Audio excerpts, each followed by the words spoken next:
പ്രിയ പ്രേക്ഷകർക്ക് സീരിയൽ ന്യൂസിലേക്ക് സ്വാഗതം. കൂടുതൽ സീരിയൽ ന്യൂസുകൾ അതിവേഗം ലഭിക്കുന്നതിന് ഈ ചാനൽ സബ്സ്ക്രൈബ് ചെയ്യുക. ബെൽ ഐക്കൺ മറക്കാതെ ക്ലിക്ക് ചെയ്യുക. വീഡിയോ ഇഷ്ടമായി എങ്കിൽ ലൈക്ക് ചെയ്യാൻ മറക്കരുത്. കുഞ്ഞിനെ കാണാതായതിനെ തുടർന്ന് എന്തു ചെയ്യുമെന്ന ചോദ്യം ബാക്കിയാവുകയാണ്. ഇതേ തുടർന്നുള്ള അന്വേഷണം തൻ്റെ രീതിയിൽ മുന്നിലേക്ക് കൊണ്ടുപോവുകയാണ് ശ്രുതി.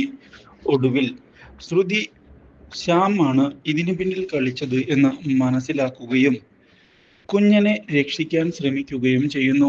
അപ്പോഴേക്കും ഗുണ്ടകൾ അവിടേക്ക് കടന്നു വരികയാണ്. ശ്രുതിയെ കടന്നു പിടിക്കുന്ന അവർ ഇതേ തുടർന്ന് കൈകാലുകൾ കെട്ടി അവിടെ ഇടുകയും ചെയ്യുന്നു.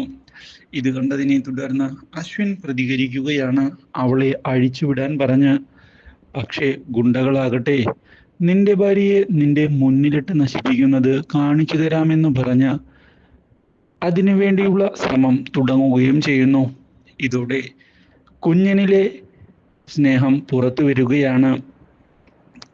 കയ്യിലെ കെട്ടുകളെല്ലാം വലിച്ചു പൊട്ടിച്ച് ഇറങ്ങി വരുന്ന കുഞ്ഞൻ ഇതേ തുടർന്ന് ശ്രുതിക്ക് നേരെ എത്തുകയും ഗുണ്ടകളെയെല്ലാം അടിച്ച് തെറിപ്പിക്കുകയും ചെയ്യുന്നു. വേഗം വരൂ ശ്രുതി, നമുക്ക് ഇവിടെ നിന്ന് രക്ഷപ്പെടാം എന്ന് വ്യക്തമാക്കുന്ന കുഞ്ഞൻ ഇതേ തുടർന്ന് രക്ഷപ്പെടാൻ വേണ്ടി ശ്രമിക്കുകയും ചെയ്യുന്നു.